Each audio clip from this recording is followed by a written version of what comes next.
தாவீது சொல்றான், என்ன தெரியுமா? கர்த்தர் என் வலது பார்சத்தில் இருக்கிறார், அவர் வலது பார்த்து இருக்கிறார், அசைக்கப்படுவதில்லை. எத்தனையோ போராட்டம், எத்தனையோ பிரச்சனையை பார்த்திருக்கிறேன். இருக்கிறார் எப்போதும் என் கண் முன்னே, உம்மைதான் நிறுத்தி உள்ளே. அதுதான் வெற்றி. எப்போதும் என் கண் முன்னே, உம்மைதான் நிறுத்தி உள்ளே.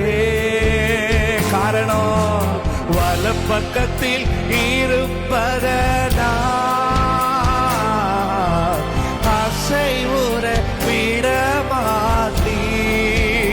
எனக்கு வலப்பக்கத்தில் இருப்பதனா, ஓ ஏதோ என்னை அசைத்திட.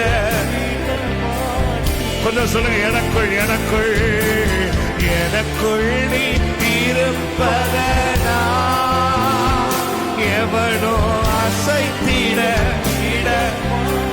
என் குடும்பத்திற்குள்ள, என் குடும்பத்திற்குள்